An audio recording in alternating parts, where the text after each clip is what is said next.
전반적으로 얘기를 좀 해줄게. 우리가 지금 어떻게 진행을 할 거냐면 오늘 의문이랑 의문의 변동에 대해서 수업을 쫙 진행을 하고 그리고 우리가 내신 대비까지 이번 주를 포함해서 3번밖에 수업의 기회가 없어. 그렇기 때문에 3번 다 무엇을 할까 조금 고민을 했는데 가장 중요한 게 어쨌든 고등학교 가서도 그리고 심지어는 중3 2학기도 문법이 들어가기 때문에 너네한테 한번 문법의 흐름을 그냥 쭉 한번 익힐 수 있게 도움을 주자 라고 해서 이번에 내신 대비, 기말 내신 대비가 들어가기 전에 전반적인 문법의 그 깊숙한 흐름을 조금 얘기를 해볼까 해. 그래서 올림포스 굿비 가져올 필요 없고요. 지금 여기 나눠준 우리 주간 테스트 이것만 매주대로 해주시고 더 나아가서 선생님이 주는 숙제 거기에 대해서 문법에 대한 복습 여기까지만 3주 동안 해오시면 아주 좋을 것 같아. 이해는 됐니 얘들아? 자 그러면 그걸 바탕으로 선생님이 나눠준 A4 용지를 딱 펼쳐놓고 지금부터 나랑 같이 이제 쓰면서 한번 쭉쭉쭉쭉쭉 가보자고. 자 이제 첫 번째로 우리가 해야 될 거는 첫 번째 의문이야. 얘들아 의문의 뜻이 무엇인 줄 아니? 의문의 뜻은 소리를 정답. 뜻을 구별하는 소리의 가장 작은 단위야. 여기서 눈여겨봐야 할 것은 무엇이냐면 소리의 가장 작은 단위라는 이 뜻이 가장 중요해. 자 예를 들어보면 이게 뭐 이런 하나의 그런 단어의 뜻은 없지만 보면 하나만 달라. 뭐냐면 미음이냐 비음이냐만 달라. 근데 이 미음이냐 비음이냐만 다르는 이 상황 속에서 하나만 달라졌지만 발음도 달라지고 뜻도 달라지고 이런 부분을 통해서 우리는 의문이라는 것이요 뭔가 다른 부분에서도 있지만 뜻을 구별하는 소리의 가장 작은 단위를 뜻하는군요 라는 것을 알 수 있는 거지. 오케이? 자 그러면 이 의문은 무슨 의문과 무슨 의문으로 나뉘냐? 크게 보면 분절 의문과 비분절 의문으로 나뉘어요. 자 여기서 제일 중요한 부분이 있는데 분절이라는 말은 나눌 분자야. 즉 나눠서 떼어놓고 야 너 이거 읽어봐 라고 하면 읽을 수 있는 애들이 분절입니다. 근데 비분절 의문이라는 소리는 무엇이냐? 비가 아닐 비자야. 야 떼어놓고 야 너 이거 읽어봐 이것만 소리내서 읽어봐 라고 하면 소리를 낼 수가 없어요 라고 말하는 애들이 비분절 의문이라는 소리야. 여기까지 이해는 되니? 자 그러면 조금 더 가보자. 결론적으로 그래서 말하면 비분절 의문은 소리의 길이, 억양 또는 소리의 높낮이 이런 애들이 대표적으로 비분절 의문이라고 봐. 그럼 생각해보자. 떼어놓고 얘는 소리를 낼 수 있어 라고 하는 분절 의문은 우리가 크게 볼 때 누가 있을까? 정답. 분절 의문은 두 개로 나눠요. 자음하고 모음. 우리 중학교 2학년 2학기 마지막 기말고사 때 선생님이랑 만난 애들도 있고 안 만난 애들도 있겠지만은 그때 훈민정음 창제원리에 대해서 잠깐 했었다. 그래가지고 훈민정음 창제원리 안에서 뭘 했냐? 자음과 모음은 대표적인 상형 문자다. 그래가지고 각각 본떠 만든 그 모티프 되는 애들이 달라. 자음은 발음기관을 본떴고 모음은 천지인이라고 해서 아래야 이 이거 기억이 날 거야. 거기서 더 나아가서 그럼 현대 문법에서 자음과 모음을 구별하는 기준이 무엇일까 하면 이거 꼭 외워야 돼요. 자음은 소리를 낼 때 방해를 받는 애들을 자음. 소리를 내야 되잖아. 발음을 하려면 소리가 나야 되는데 소리를 낼 때 방해를 받는 애들을 자음이라고 하고 소리를 낼 때 비교적 자음에 비해 방해를 받지 않는 애들을 우리는 모음이라고 합니다. 이거야 이거. 뭔가 대단한 것도 없고 뭣도 없고 이런 흐름 속에서 그래서 얘네들을 이렇게 구분하는구나 까지만 알아도 정말 잘 하는 거야. 오케이? 그럼 여기서 좀 더 나가보자. 그래, 자음과 모음이 이렇게 되어 있고 의문은 크게 분절과 비분절 의문으로 나뉘어 있고, 그렇다면 우리는 뭘 해야 될까? 아, 그러면 이런 틀 속에서 자음은 어떻게 정리가 되어 있고 모음은 어떻게 정리가 되어 있는지 거기에 대해서 한번 알아볼 필요가 있지 않을까? 즉, 지금부터 그릴 것은 자음 체계표와 모음 체계표를 그릴 거예요. 오케이? 그걸 통해서 점점 더 체계적으로 자음이라는 거는 이런 형태로 그려져 있구나, 모음이라는 거는 이런 형태구나, 이런 것들을 우리가 알아볼 거야. 자, 그럼 여기 질문이야. 자음의 체계표가 더 복잡할까? 모음 체계표가 더 복잡할까? 그렇지. 왜? 선생님이 말했지? 자음은 소리를 낼 때 방해를 받아. 즉, 방해를 받는 요소들이 정리가 되다 보니까 방해를 받지 않는 모음에 비해서 그렇지. 체계표가 복잡해. 이해됐니? 자, 그래서 선생님이랑 지금부터는 자음 체계표에 대해 한번 그려볼 거야.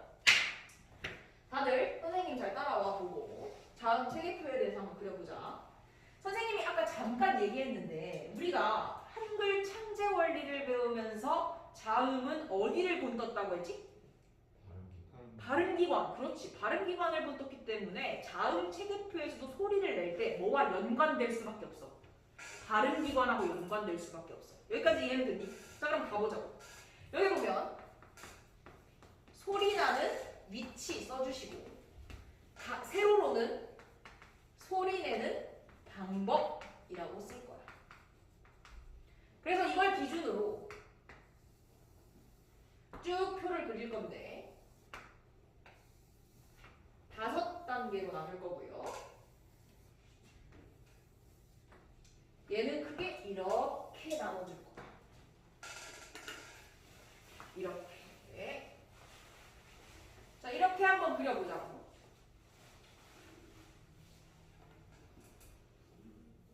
한번 그려보세요.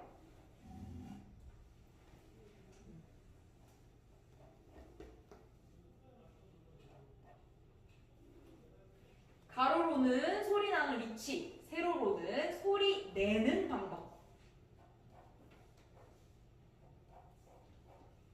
크게 그려도 좋고 아니면 딱 눈에 보이게 그려도 좋고, 일단 표를 한번 쫙 이렇게 만들어 봅시다. 뒤에는 모음 그리고.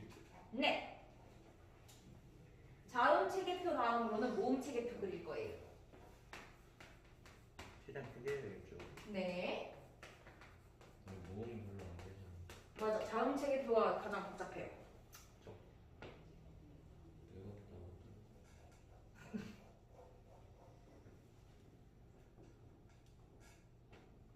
그래서 생각해보면 소리 나는 위치, 이 위치는 그러면 계속 얘기한다. 어디랑 연관되어 있을 가능성이 높아?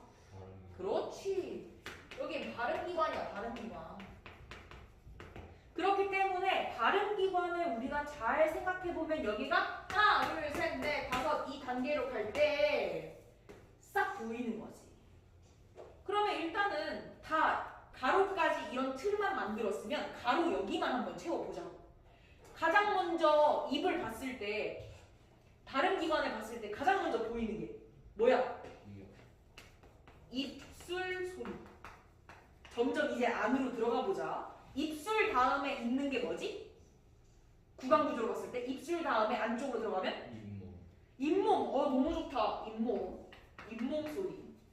자, 이제 잇몸을 지나서 혀를 이렇게 쓱 살펴보면은 오돌토돌한 입천장 부분이 있어. 그럼 그 오돌토돌하고 약간 좀 뭔가 있는 그 입천장 부분이 있거든? 그 부분을 우리는 샌입천장이라고 할 거야. 그리고 거기를 뒤로 더 넘어가잖아? 그럼 뭐가 있냐면 여린 입천장이라고 있어. 그리고 거기서 더 넘어가잖아? 그러면 이제 목청소리라고 할 수 있죠.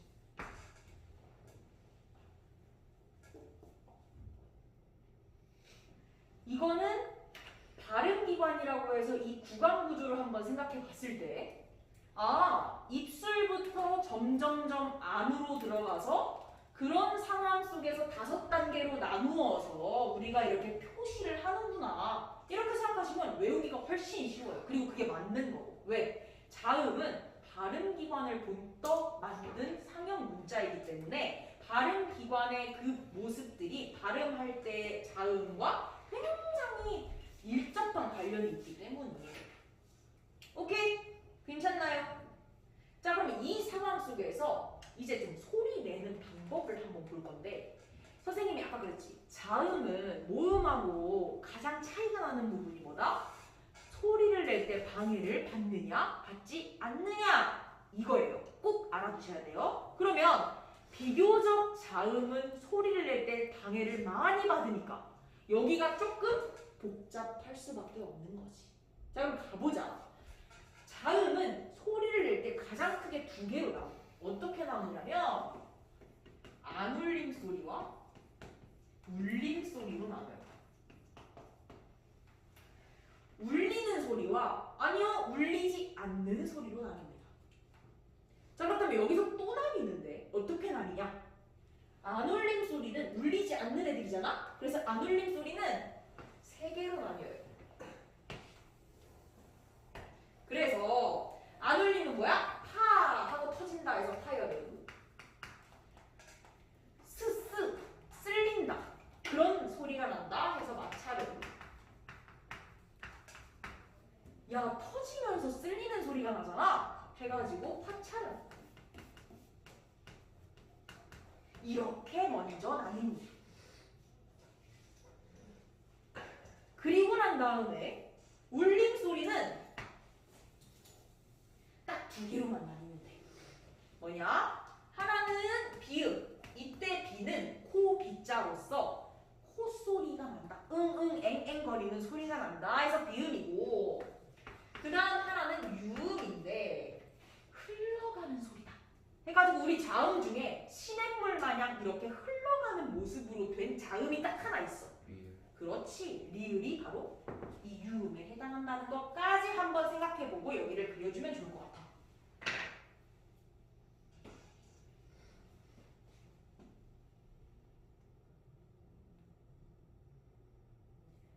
그래서 결론적으로 한번 싹 정리를 해보면 자음 체계표를 그릴 때 가로에는 그러면 이 자음이 어디에서 소리가 나지? 즉 발음기관과 관련한 그 위치를 좀 정리해봤고, 그렇다면 거기에 더 나아가서 소리 내는 방법은 어떻지?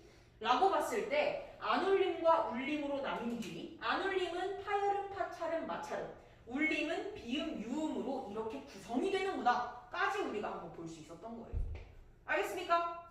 자, 그럼 조금 더 가보자. 이제는 우리 현대국어의 자음은 19개로 구성되어 있거든.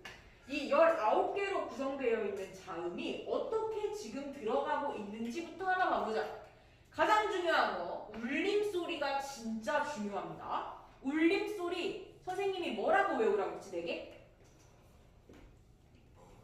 지금부터 외우세요. 아이고, 노란 양말 해서 이렇게 외워주시면 됩니다. 노란 양말은 울림 소리. 그리고 더 나아가서 비음은 선생님이 세상에서 제일 좋아하는 캐릭터야. 뭐니? 비읍이요. 비음 구성하는 애들. 내가 진짜 제일 좋아하는 노란색 캐릭터야. 미니언. 나이스. 선생님 진짜 미니언 진짜 좋아하거든. 어쨌든 비음은 울림 소리의 비음은 미니언이라고 외워주시고, 흘러가는 소리인 유음은 그냥 시냇물 하나 생각하면 될 것 같아. 시냇물이 구불구불 가는 그 그림 마냥 리을도 그런 모습이고 그게 맞아서 진짜 유음이에요. 그런 상황들 알아두시면 됩니다. 자, 그러면 그 나머지 19개 중에 지금 4개 없앴다. 그럼 15개 남지? 한번 해보자. 쭉쭉쭉쭉쭉쭉 가봅시다. 가보자.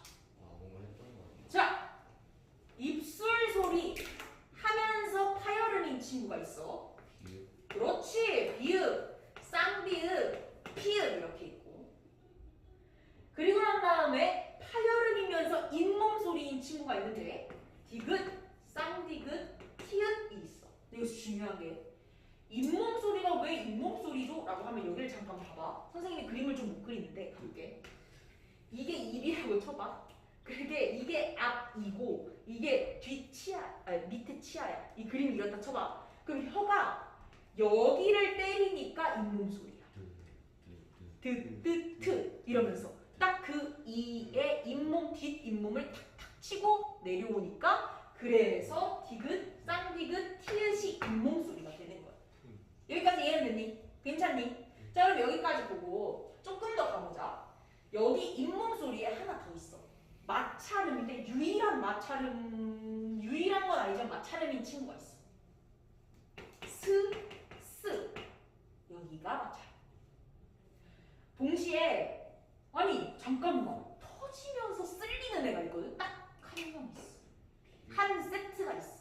뭐냐?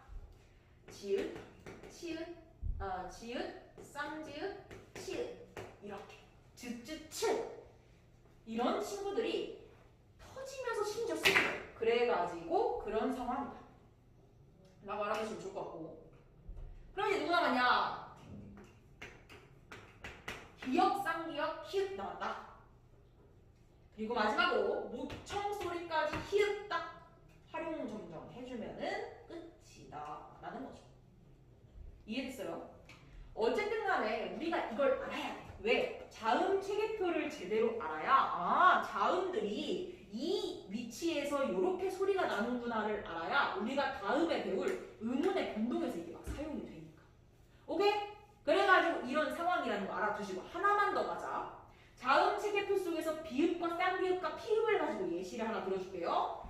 비읍은 일단 쌍비읍 같은 경우는 즉 쌍비읍, 쌍시옷, 쌍기역 이런 애들을 우리는 된소리라고 합니다. 소리가 되게 막 하면서 뭔가 끄게 난다 라고 해서 된소리라고 생각하시면 될 것 같고, 피읍과 같은 크, 트, 프, 츠 이런 소리들은 거센 소리, 거세게 소리가 난다 해서 거센 소리라고 하고, 이게 아닌 그냥 이 비읍, 뭐 기역, 뭐 지읒 이런 애들은 예사 소리라고 합니다.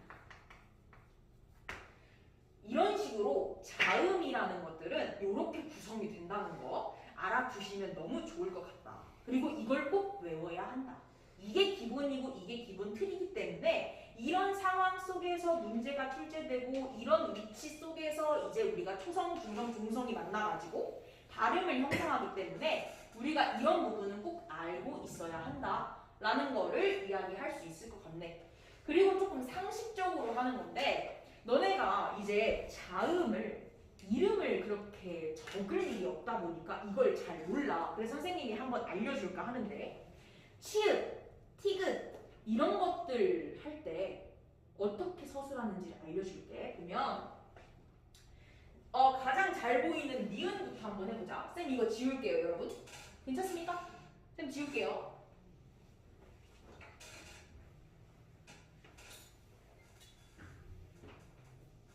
추가적으로 하나 알려주자면 니은, 디귿, 또 뭐 있을까?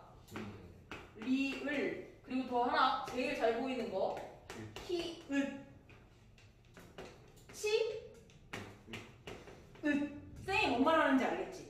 이 기역, 니은, 디귿, 리을, 비읍, 미음 이런 것들을 표기로 이름으로 쓸 때는 받침으로 자기가 들어간다고 생각하면 될 것 같아요. 신기하네. 여기까지 이해됐어요? 그래서 이 모든 게 쭉 다 이어져. 가나가나바바사 작다파 할 때 그 친구들이다. 오케이? 그래서 이런 부분들은 조금 추가로 알고 있으면 좋을 것 같다. 그리고 이제 다음으로 이번 시간의 마지막인 모음 체계표에 대해서 선생님이랑 한번 얘기를 해봅시다. 모음은 가장 크게 두 가지로 나뉘어. 어떤 애로 나뉘냐? 단모음과 이중모음으로 나뉩니다. 그래서 단모음 10개와 이중모음 11개로 이루어져 있어요. 현대 국어에서는.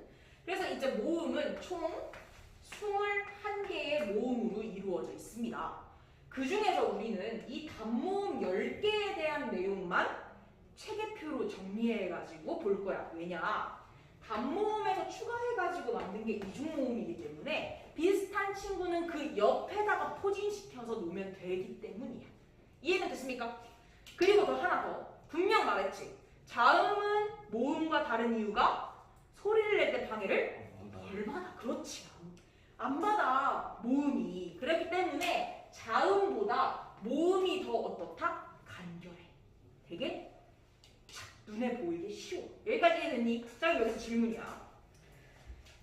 구강구조, 발음기관에서 가장 자유분방한 애가 누구야? 그렇지, 혓바닥. 그래서 혀의 위치로 모음이 정리가 돼. 여기까지 됐니? 쌤이 먼저 쓸 테니까 그 쓴 걸 바탕으로 너네가 그 다음에 써주길 바랄게. 그러니까 첫 번째, 전설 모음. 쌤이랑 현대문학사 그리고 그 국문학사 할 때도 얘기를 했는데 거기 선생님이 설화 얘기할 때 좀 얘기를 했어요. 설은 혀 설자라고. 그래서 전설 앞전자 써서 혀가 앞에 있을 때, 후설 뒤 후자 써서 혀가 뒤에 있을 때. 그래서 여기가 앞, 여기가 뒤라고 볼 수 있는 거죠. 그리고 나서 혀의 높낮이 고, 중, 저. 고등학교 할 때 높을 고, 중학교 할 때 가운데 중, 낮을 저, 저학년 할 때 저. 괜찮습니까? 여기를 바탕으로 이제 딱 나누려고 봤는데 아니 잠깐만. 여기 이렇게 나눠보니까 입술 모양에서도 차이가 있더라는 거야. 아니 발음을 해보니까 입술이 동그래지는 원순 모음, 즉 이건 입술 순자예요. 원순 모음이 내가 있고 입술이 그냥 평평한 평순 모음인 친구가 있더라는 거야. 그리고 또 해보니까 후설 모음도 마찬가지로 입술이 동그래지는 원순 모음이 있는가 반면에 입술에 변화가 없는 평순 모음이 있더라는 거야. 그래서 우리가 모음 체계표를 정리할 때는 이런 식으로 정리를 해볼 수가 있다는 거죠.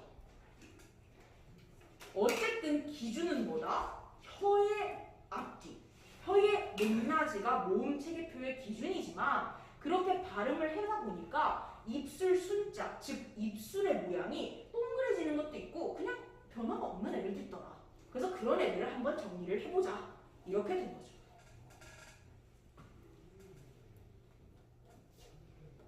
자, 같이 표 한번 쫙 그리시고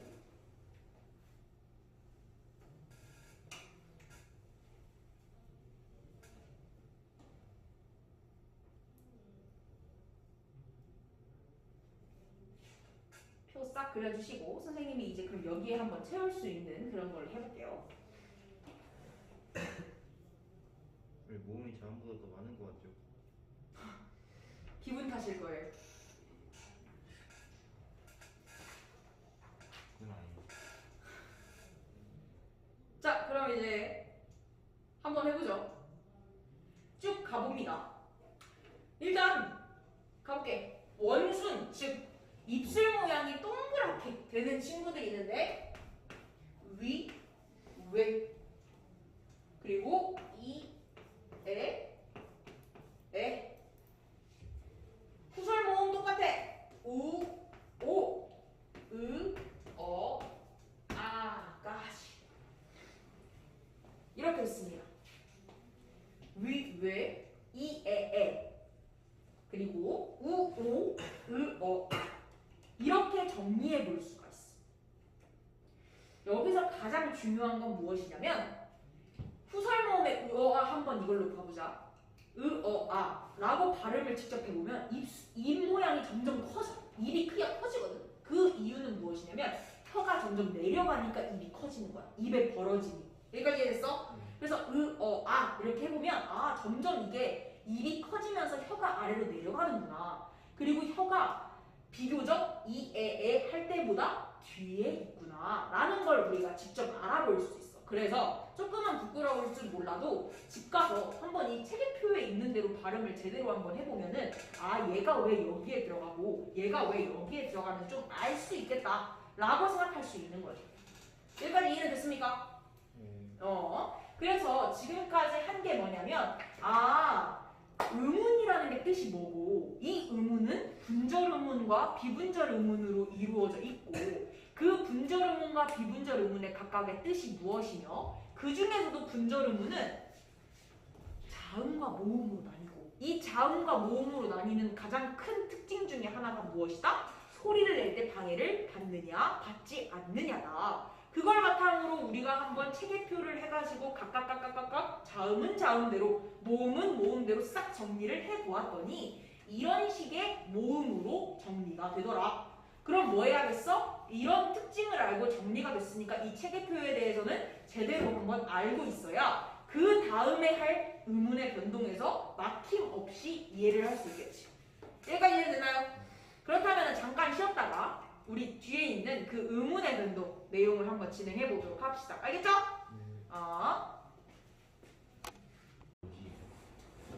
자, 그러면 이제 두 번째 수업 진행해 보도록 하죠. 자, 두 번째 수업에서는 우리가 지금 첫 번째에서 뭐 배웠지?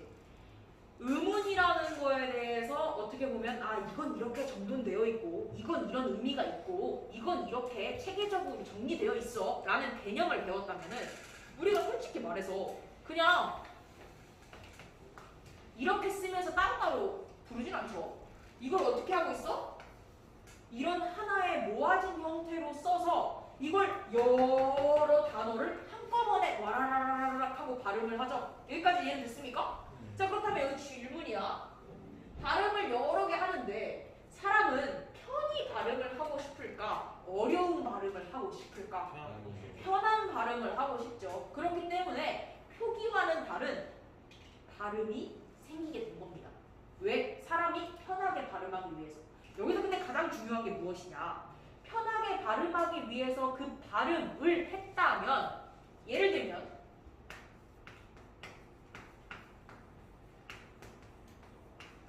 달기 오늘 자, 내가 발음한 대로 그냥 썼어. 그러면 어떤 부분이 있죠? 달기 오늘은 알을 낳았다. 달기 이런 거에 있어서 뭐 유추는 할 수 있겠지만 정확한 의미 전달에 있어서 약간 오류가 날 수도 있겠죠. 여기까지 이해됐습니까? 그렇기 때문에 발음 그대로 나는 대로 쓰지 않고 뭐 해주는 거야? 본 뜻을 밝혀서 적어주는 거야. 그렇기 때문에 표기와 발음이 달라지는 현상이 발생한다 라는 걸 쌤이 이야기하면서 그럼 어떤 부분에서 발음이 달라지는 거죠? 라고 하는 그런 것들을 정리된 형태로 쌤이랑 한번 배워볼 거야. 그래서 의문의 변동을 배울 텐데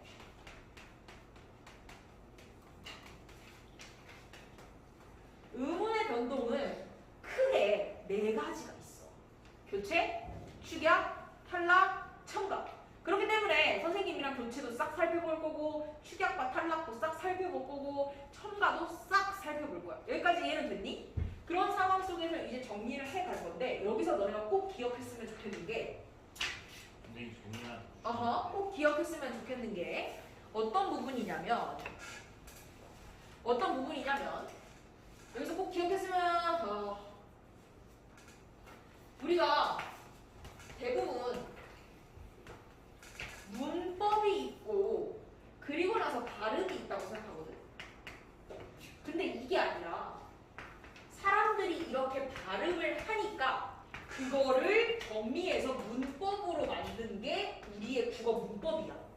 이해돼, 얘들아? 그래서 예를 들면 자장면이라고 원래는 표준 발음법으로 지정을 했는데 그게 아니라 짜장면도 사람들이 너무 많이 발음을 하니까 그냥 그래 사람들이 이렇게 발음하는데 짜장면도 허용해주자 이렇게 된 겁니다. 이해는 됐나요? 그런 식으로 쌤이 말하고자 하는 바는 무엇이다? 사람들이 많이 쓰는 발음이 있고 이 발음을 정리해 놓은 게 문법이다 라는 개념 하나 잡고 그리고 한번 본격적으로 수업 시작해보자. 자, 의문의 변동 봤을 때 첫 번째 교체입니다. 교체 제일 중요해. 진짜 제일 중요해. 의문의 변동에서 총 선생님이랑 크게 4덩어리를 볼 건데 한번 가보죠. 첫 번째는 무엇이다? 음절의 끝소리 규칙.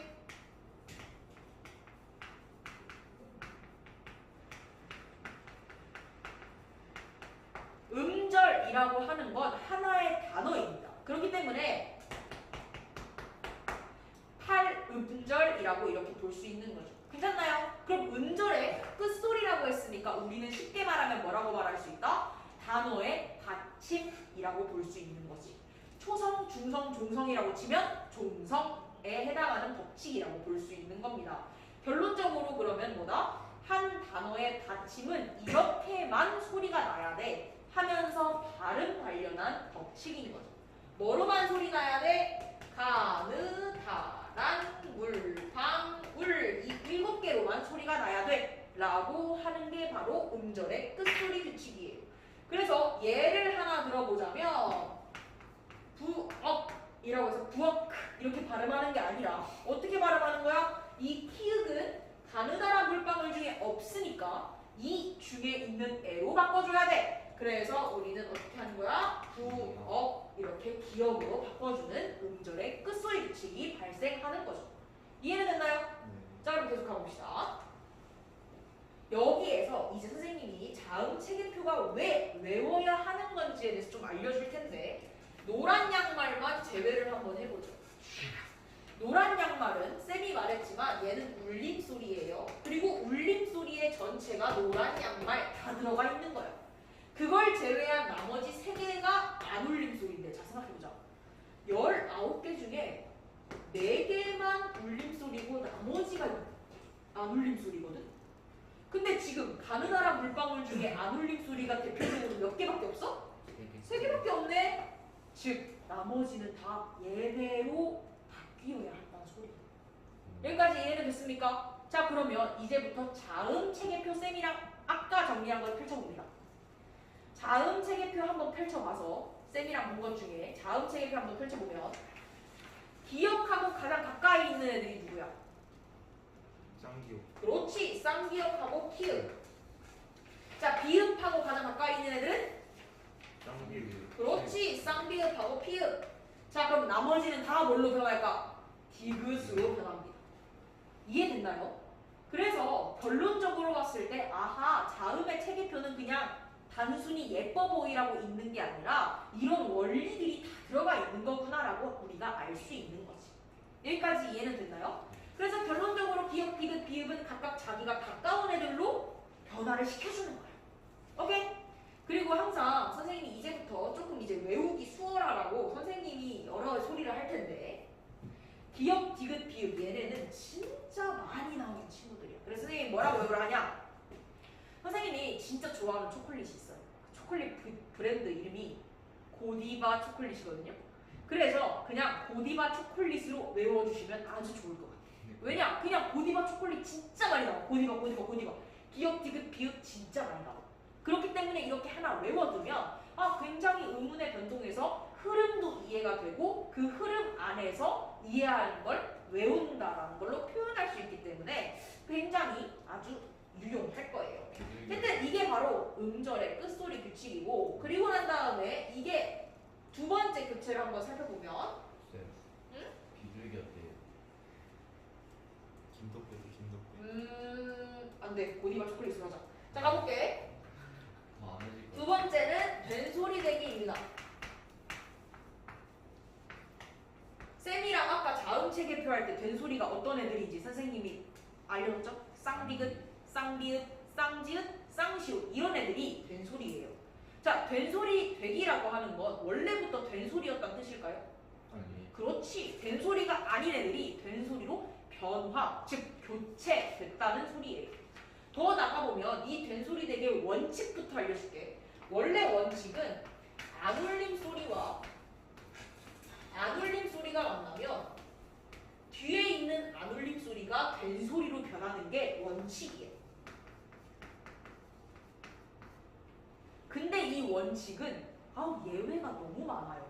그래서 그 예외까지 다다다다다 외우고 사용할 수는 없으니까 100% 이거 만나면 100% 된소리 된다 라는 애들만 알려줄 거야. 여기까지 이해는 됐니? 이때 등장하는 애들이 바로 누구야? 고디바 초콜릿이야. 자 어떻게? 고, 디, 다 하고 그 뒤에 고, 디, 다 중 아무거나 만나면 이 뒤에 있는 고디바가 된소리로 변한다라는 법칙입니다. 한번 해보자. 국밥이 있어요. 자 근데 여기서 이런 질문을 하는 친구들이 있어. 선생님 얘는 아래에 있고 얘는 위에 있는데요. 얘네가 어떻게 만난 거죠? 해보자. 원래는 이렇게 써야 맞아. 왜? 이게 영어식 표기거든. 영어식 표기인데 우리나라도 원래 이렇게 해야 되는 거야. 그치? 근데 우리는 뭐해? 훈민정음 창제원리할 때 배웠지. 우리나라 훈민정음의 특징은 뭐다? 모아쓰기를 한다. 그래서 초성, 중성, 종성, 초성, 중성, 종성으로 이런 형태로 모아쓰기를 하는 게 우리나라 한글의 특징이지. 여기까지 이해됐니? 자, 그럼 가보자. 기역 옆에 뭐가 있어? 비읍 이렇게 만나니까 서로 만난다고 얘기를 하는 겁니다. 괜찮아요? 자, 그럼 고디바 중에 누구야? 고디바 중에 여기 원칙 그대로 적용된대? 그러면 뒤에 있는 애가 뭐로 변해야 된다고? 그렇지. 된소리인 쌍비읍으로 변해야 된다고. 그래서 결론적으로 발음을 써보면 어떻게 돼? 그렇지. 국밥 이렇게 되는 거야. 이해는 됐습니까? 이게 바로 된소리대기. 그래서 된소리대기의 원칙은 안울림 소리와 안울림 소리가 만나면 뒤에 있는 안울림 소리가 된소리가 된다는 게 원칙이지만 예외가 너무 많아서 확실한 애만 외우자. 그게 뭐야? 고디바 초콜릿과 고디바 초콜릿이 만나면 뒤에 있는 고디바가 뭐가 된다? 된소리가 된다. 이게 바로 된소리대기의 핵심입니다. 오케이? 다음 가봅시다. 이거밖에 안 돼요. 네! 된소리대기는 이게요. 그리고 나서 다음 가볼게요. 다음 뭐냐? 세 번째. 국의 음화가 있습니다. 자, 국의 음화. 무엇이냐? 디귿하고 티읕이 누구를 만나? 이를 만나. 그래서 뭐가 됩니까? 지읒하고 치읒이 되는 현상. 대표적인 예시가 있는데요. 굿이 이거를 구지라고 발음하는 게 대표적이죠. 여기서 또 이렇게 질문하는 거 있어. 선생님, 여기 디귿하고 이응이 만났는데 이건 교체가 아니라 축약이 아닌가요? 이런 소리를 합니다. 안 돼. 가보자. 이거 읽어봐. 이거 읽어봐. 똑같죠? 여기서 중요한 포인트가 있어요. 초성 자리에 이응이 오면 그 자리는 비어있는 소리가 없는 자리다. 알겠습니까? 그냥 이렇게만 쓰기에는 좀 그러니까 앞에다가 이응을 그냥 붙여준 겁니다. 알겠나요? 네. 그러면 이걸 써보면 얘 아까 선생님이랑 국밥 했던 것처럼 한번 분석해봅시다. 이거인 거야 그냥. 왜냐면 이응은 그냥 자리가 없는 애니까. 맞지? 그래서 원래는 구디 이렇게 읽어야 되는데 디귿이 누구를 만났어? 그렇기 때문에 여기서 두 개의 음화가 일어나서 구지라고 이렇게 되는 겁니다. 괜찮죠? 이런 거야. 그래서 가장 중요한 부분은 너네가 이제 이런 걸 하도 외우다 보면은 이렇게 된다. 얘들아 이거 한번 해보라 해서 밥 이렇게 딱 주잖아? 그럼 갑자기 밭을 이러면서 멋있게 얘기하거든? 아니 이거는 밭을입니다. 왜? 그렇지. 이가 아니잖아. 이일 때만 두 개의 음화가 일어난다는 사실을 꼭꼭꼭 기억해 두시길 바랍니다. 알겠나요? 괜찮나요? 자 그러면 그 다음 친구 한번 가보세요. 밑에지는 원래 바틀즈예요. 그건 이제 나중에 쉬는 시간에 한번 얘기해 봅시다. 알았죠? 자 보면 네 번째는 무엇이냐면 자음동화입니다. 자 동화되다라는 말을 들어본 적이 있을 것 같은데 그 고전 소설이나 고전 시가에 보면 이런 표현이 좀 등장해요. 나는 자연에 동화되었다. 이런 분장을 좀 많이 하거든. 즉 뭔 말이야? 나는 자연하고 동떨어져 있었는데 자연에 스며들어서 자연화되었다 라고 할 때 동화라는 말을 많이 쓰거든요. 자 그럼 이거 한번 봅시다. 나는 원래 이 자음이 아니었어. 근데 이 자음처럼 변해버렸어. 이게 바로 자음 동화의 포인트거든. 두 개 있습니다. 비음화와 그렇지 유음화. 자 비음 선생님이 제일 좋아하는 캐릭터 그렇지 미니언. 미니언화 되는 거예요. 어떤 상황일 때인지 한번 봐봅시다. 자 비음화 누구냐? 고디바가 누구를 만나? 미니언을 만나. 그러면 누구로 될까? 비음화 되니까 미니언으로 변하는 거죠. 괜찮습니까? 근데 니은은 별로 안 써. 그래가지고 대표적인 게 미음하고 이음이 있다라는 거 알아두시면 됩니다. 예시로 한번 우리 생각해보자. 자음동과 비음화 예시는 국물 한번 봐보자. 자, 이거는 국물. 그렇지 이렇게 되거든. 그럴 때 고디바 중에 누구? 기억. 그렇지. 그리고 미니언 중에 누구? 미음. 만났으니까 요 고디바 이 친구가 뭘로 바뀌는 거야? 이음. 그렇지. 이음으로 바뀌는 거야. 왜냐면 자음색의표 이음이 더 가까이 있습니다. 어쨌든 그래서 보면 국물 이렇게 발음이 된다. 이게 바로 뭐다? 비음화이다. 괜찮습니까? 네. 자 그럼 다음으로 유음화 설명하고 한번 교체를 마무리 지어보도록 하죠. 유음화는 유음 누구 있어? 리을. 그렇지. 리을로 바뀐다는 거예요. 누가? 니은이. 니은이 리을을 만나면 리을로 바뀌어버려. 예시를 하나 보자. 이건 예시까지 같이 써놔주세요.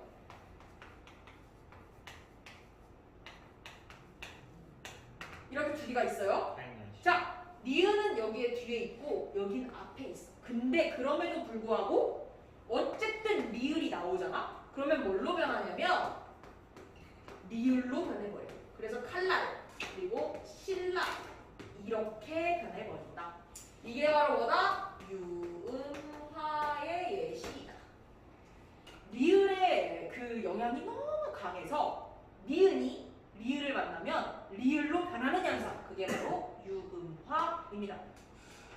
괜찮습니까? 좋아요. 자, 이런 식으로 교체를 5개, 크게 보면 5개거든? 근데 선생님은 자음동화라는 걸로 하나로 묶어서 설명을 하기 때문에 크게 보면 4가지가 되는 거예요. 이 4가지 틀 안에 있는 아이들은 너무 많이 나오는 거니까 진짜 꼭 외워줘야 돼, 교체. 오케이? 네. 자, 그러면 이제 축약, 탈락, 첨가 가보도록 하죠. 여기서 중요한 부분이 있는데 여기도 분명히 자음 교체가 지금까지 선생님이 설명한 이 4개가 다 자음 교체거든요. 자음 교체가 있으면 무슨 교체도 있을까? 모음 교체도 있어. 근데 그건 잘 나오지 않기 때문에 설명하지 않게요. 대신 축약과 탈락에서는 자음 축약, 모음 축약, 자음 탈락, 모음 탈락 이게 다 있기 때문에 그런 부분들에 대해서 쌤이 좀 설명을 해보도록 하겠습니다. 자, 그 다음으로 우리가 해야 할 건 탈락 먼저 가보죠.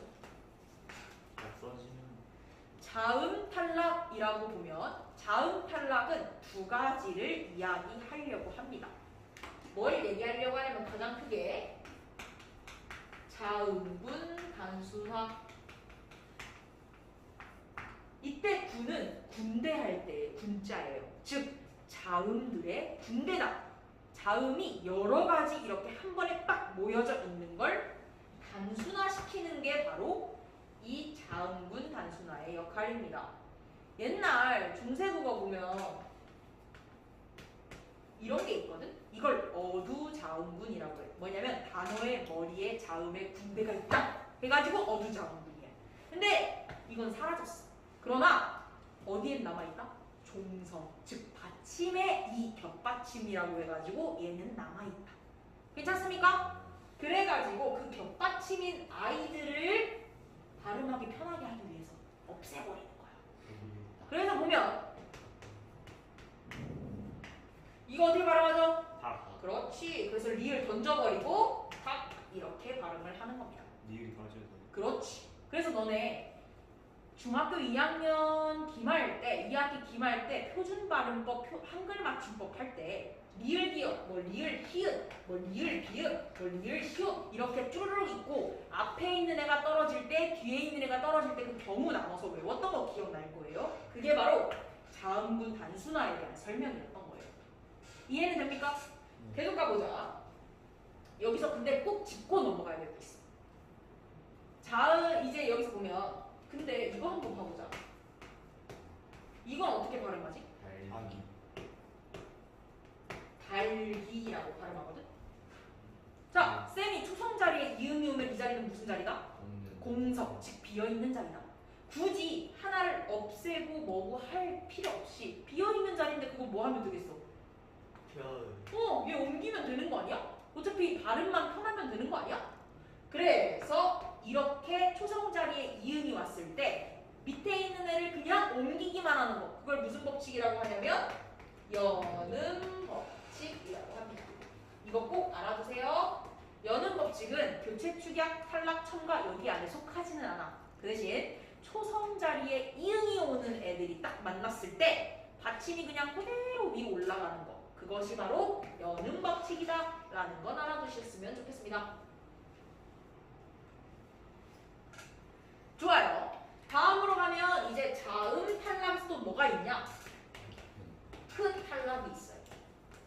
흡탈락이 뭐냐? 이것은 중세국어 어원과 좀 관련이 있는데 오늘 수업 시간을 좀 생각해서 그건 나중에 따로 설명하도록 하겠습니다.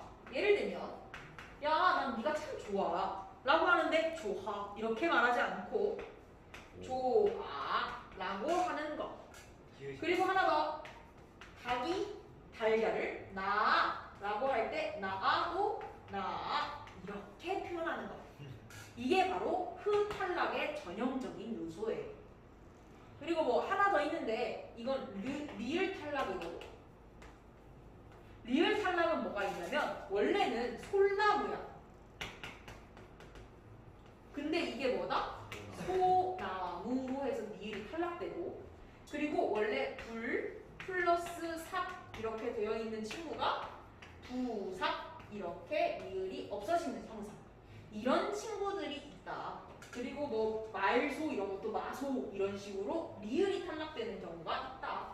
근데 그런 것들은 그냥 중세국어가 현대국어로 넘어오면서 그런 현상들이 발현되는구나 라고 생각하시면 돼요. 이해됐니? 그것 말고는 탈락에서는 자음으로 건드릴 게 없다. 오케이? 네. 다음으로 모음 탈락 한번 가보자. 모음 탈락은 무엇이냐면 대표적으로 얘만 합니다. 탈락. 선생님이랑 이제 앞으로 문법을 쭉쭉쭉쭉 나가면 단어 파트, 문장 파트로 쭉쭉쭉 나갈 거야. 단어 파트에서는 선생님이 품사랑 싹 설명을 할 텐데 탈락을 설명하기 위해서 잠시 그 다음 주에 할 걸 갖고 와보면 유일하게 품사 중에서 모습이 변신이 가능한 친구가 있는데 걔네를 우리는 용언이라고 합니다. 그 용언이라는 친구 중에 동사와 형용사가 있거든요. 그 동사와 형용사라는 친구들은 막 모습을 변화시킬 수 있어. 그러나 절대 변하지 않는 부분이 있죠. 그 절대 변하지 않는 부분, 예를 들어 쓰다의 쓰다, 뭐 쓰고 막 이러면서 막 변화가 가능한데 쓰는 절대 변하지 않아. 그치? 근데 이 쓰가 누구를 만나? 어를 만났네. 근데 이 쓰다가 막 뭘 쓰다인 것도 있고 막 맛이 너무 써 할 때도 있잖아. 그치? 근데 이걸 우리가 아우 쓰어 이렇게 말합니까? 탈락시켜버리고 어떻게 하죠? 써 이렇게 표현하죠. 그래서 이건 뭐다? 탈락이다. 우리 국어에서 는 굉장히 약해. 그래서 잘 붙다가 되게 잘 떨어져. 그런 것들은 국어학적으로 좀 있는 이야기니까 알아두시면 좋겠고요. 그리고 여기서 하나 더 생각해 볼 게 있어. 너네 표기할 때 이렇게 표기해 안 해? 해지? 하지? 왜 질문이야? 왜 자음의 변동은 표기에 반영을 안 하는데 모음의 변동은 표기에 반영을 하죠? 정답이에요. 뭐냐면 자음의 변동은 쌤이 아까 처음에 얘기했다시피 하마타면은 걸핏하면은 아니면 정말 의사소통에 문제가 생길 수 있어. 그치? 자음 변동 그냥 발음 되는 대로 막 쓰면. 근데 모음은 이대로 써도 의사소통에 지장이 없으니까 이런 표기를 허용하는 거예요. 이해됐습니까? 그렇게 생각하시면 아주 쏙쏙 잘 들어갈 거예요. 오케이? 거의 다 왔어. 거의 다 왔어. 탈락 끝? 탈락 끝났어. 그 다음 이제 축약을 넘어갈 건데 거의 다 왔으니까 조금만 더 힘내가지고 우리 축약까지 한번 가봅시다. 정리라도 얘기하자. 맞아요. 제가 할게요. 축약. 선생님이 이 축약을 설명하기 전에 이게 어떤 개념인지에 대해서 잠깐 설명을 해보면 그림으로 한번 그려볼게. 동그라미하고 네모가 만나면 어떻게 되지? 원래 같으면 동그라미는 반, 네모 이런 식으로 나와야 그게 맞는 거잖아. 그치? 근데 이건 뭐다? 축약은 동그라미와 네모가 만나는데 세모가 나오는 게 축약이에요. 즉 아니 1 더하기 1은 1이 2가 돼야 되는데 1 더하기 1이 1이 되는 현상이 바로 축약이라는 거야. 이해는 됐니? 쉽게 얘기하자면 이걸 이제 자음과 그리고 모음의 형태로 나누어서 배울 건데 자음에서는 얘만 보면 돼요. 누구만 보면 되냐? 거센 소리 되기. 거센 소리 뭐 있었지? 잠깐만. 그렇지. 크, 트, 프, 츠 이렇게 외우면 거세게 소리 난다 해서 거센 소리 되기입니다. 거센 소리가 아닌 애들이 거센 소리로 변화되는 현상을 우리는 이제부터 거센 소리 되기라고 할 거예요. 가봅시다. 기역, 디귿, 비읍, 지읒이 누구를 만나? 히읗을 만나. 그래서 뭘로 변해? 기역은 피읍으로, 디귿은 티읕으로, 비읍은 피읍으로, 지읒은 치읒으로 변하는 현상이 바로 거센 소리 들기다. 예시 하나 들어보겠습니다. 너네 국화차 할 때 그 국화 알죠? 꽃? 이렇게 씁니다 원래. 근데 선생님이랑 분석하기 위해서 한번 쪼개보면 이렇게 되지? 그러면 기억이 지금 누구를 만났어? 히읗을 만났네. 그러니까 뭐가 되는 거야? 둘이 만나서 히읗인 거센 소리로 변하니까 얘는 발음하면 어떻게 돼? 국화 이렇게 변하는 거예요. 그래서 이것은 무엇이다? 자음 축약에 해당하는 것이다. 어렵지 않죠? 네, 이거예요. 자음 축약 끝. 그럼 이제 모음 축약 한번 해볼까? 자음 축약이 그러면 희응밖에 없는 네. 거센 소리 되기. 이거밖에 없다라고 하기는 그렇지만 대표적인 친구들이 딱 그거 이걸 일단 외워두고 시작하면 된다. 이렇게 보면 되겠어요. 모음 축약은 이겁니다. 야야야 얘들아 저거 좀 보. 플러스 아 라고 하면 원래는 뭐라고 해야 돼? 야야 얘들아 저거 좀 보아 라고 말해야 돼. 근데 우리는 이거 어떻게 쓰죠? 와. 그렇지 해가지고 야 이거 좀 봐 라고 하면서 오와 아를 합쳐가지고 이중모음인 와로 축약을 시켜버려요. 이런 것들이 바로 모음 축약의 한 예시로 할 수 있다. 더 나가서 선생님이 아까 탈락에서 본 것처럼 모음 축약, 모음의 변동은 표기에 반영을 한다 안 한다? 한다. 왜? 의사소통의 문제가 없기 때문에. 여기까지 됐나요? 좋습니다. 자 이제 가보죠. 대망의 첨가.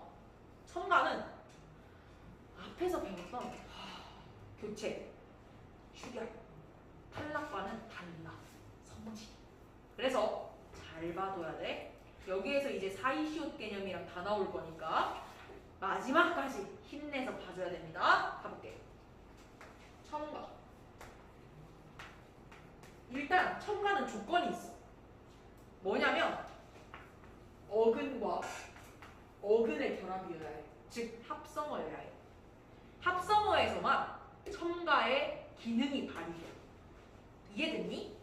그럼 선생님 어근과 어근 합성어 이거 뭔 말이에요? 다음 시간에 듣도록 하세요. 다음 시간에 결석하지 말고 들으면 어근이 뭐고 합성어가 뭔지에 대해서 설명해 주도록 하겠습니다. 알겠죠? 가볼게요. 첨가는 크게 두 가지로 나뉘어요.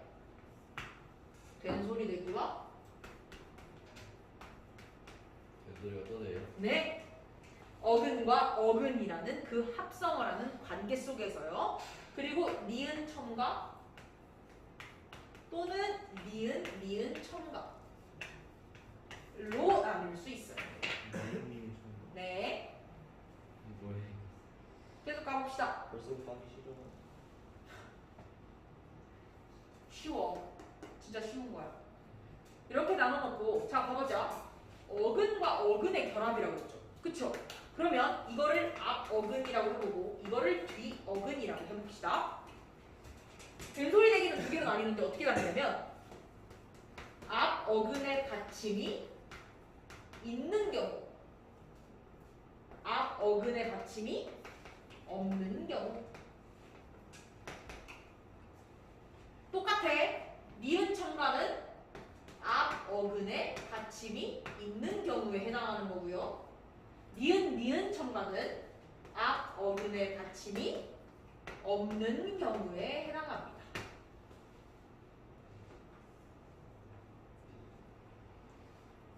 네, 왜 없는데 왜 뭐라 해놨어요? 고마워요. 이거는 선생님이랑 예시를 보면서 쭉 설명해 볼 거예요. 그렇기 때문에 적을 수 있을 때 예시까지 적어주시면은 아마 더 이해가 잘 갈 거예요. 복습할 때. 가볼게. 이거 먼저 이 된소리 대기 앞받침 없을 때 경우부터 먼저 가봅시다. 가보자. 고기 플러스 국. 어근 단어 하나, 어근 단어 하나. 이게 만났을 때 앞에 받침 있어 없어? 없어. 자, 가는 거야 이제. 가볼게. 이거 발음 어떻게 합니까? 거기 그렇지, 잘한다. 고기, 국 이렇게 발음을 해요. 왜? 선생님이 말했어. 문법이라는 건 문법이 생기고 사람들 이렇게 발음하세요. 이렇게 하는 게 아니라 뭐야? 사람들이 그렇게 많이 발음을 하니까 그걸 정리해서 법칙으로 만들어둔 게 문법이야. 사람들이 고기국, 고기국 이렇게 안 하고 고깃국, 고깃국 이렇게 발음을 하는 걸 본 거지. 뭐가 추가됐니? 사이시오 추가됐지? 그래서 여기다 적어놔줘. 된소리 댕기 중에 앞받침이 없는 경우에는 사이시옷이 추가된다.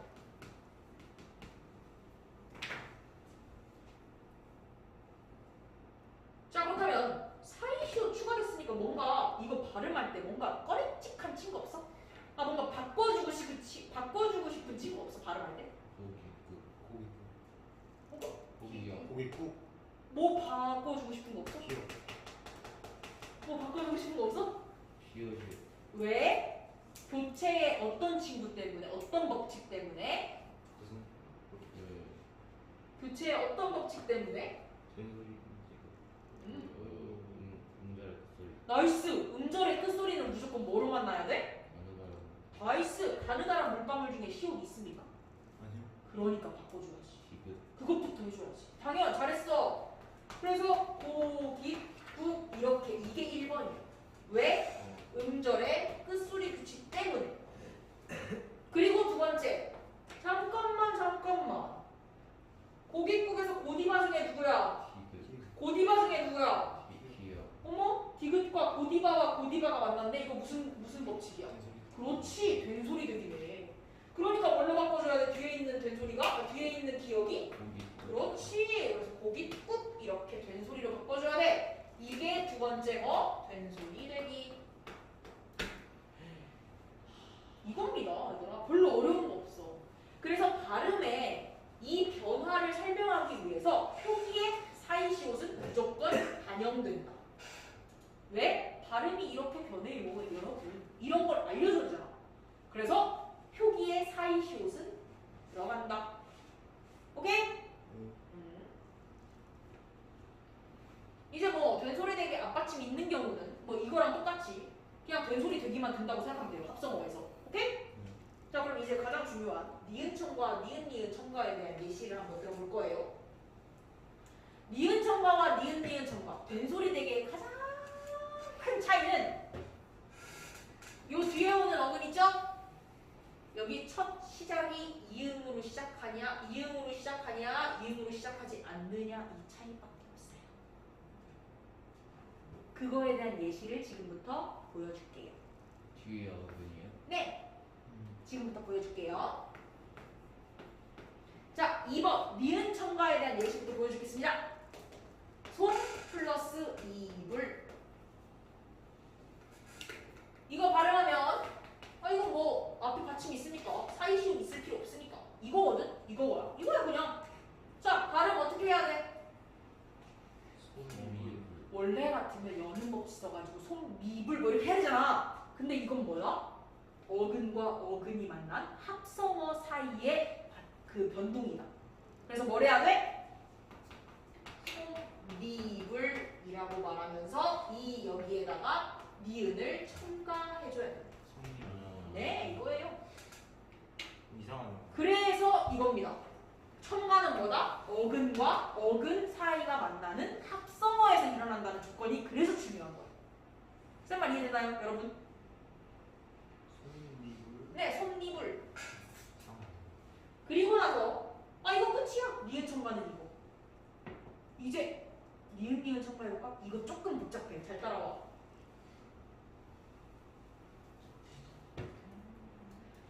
세 번째. 청가 해보면 예시는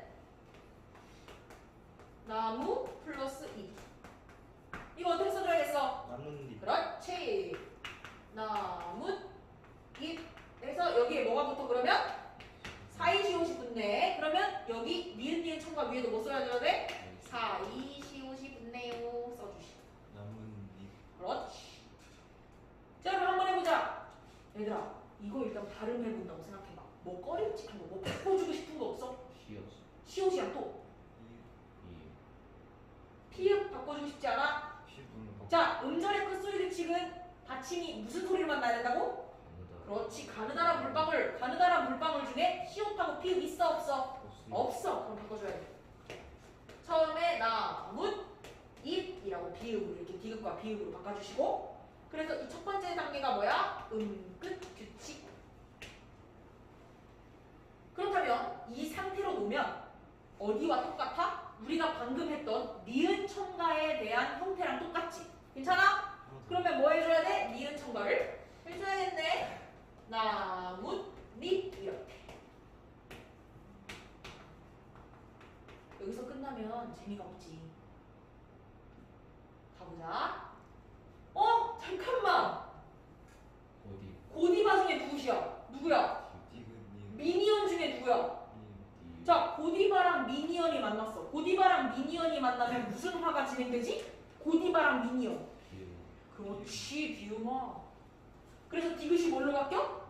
니은으로 바뀌어. 왜? 니은이 더 가까우니까.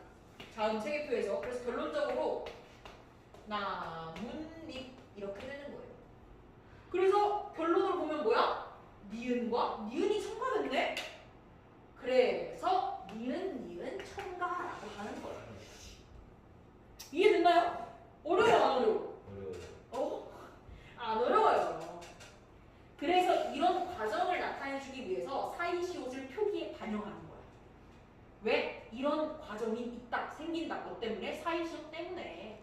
그런 것들을 표시해주기 위해서 사이시옷을 표기에 반영이 된다. 나뭇잎이요. 네, 나뭇잎 이렇게 발음할 수 있는 거죠. 이거에 대한 첨가는 지금 생소할 거야. 그래서 첨가는 이 선생님이 예시를 써준 이유가 예시와 함께 이해를 하면서 복습을 해야 그게 머릿속에도 쏙쏙 잘 들어오기 때문에 그런 부분들로 인해서 이렇게 정리를 한번 해봤습니다. 어쨌든 오늘 뭐 했다? 의문이라는 게 뭐지? 그리고 그 뭐지라고 정리했던 것들을 뭐 했다? 실제로 사용해보니까 표기와 발음이 달라지는 부분이 있네. 그럼 뭘 해야 돼?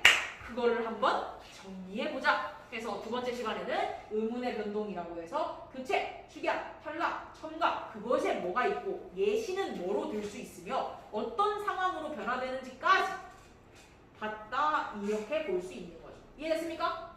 그래서 이제 여기까지 했으면 10분 쉬었다가 뭐 하냐면 여기에 관련해서 문제 한번 풀어보고 그리고 마무리 짓도록 하겠습니다. 알겠죠? 좋아요. 10분 쉬었다가 봐요. 이거 벌써 끝났네.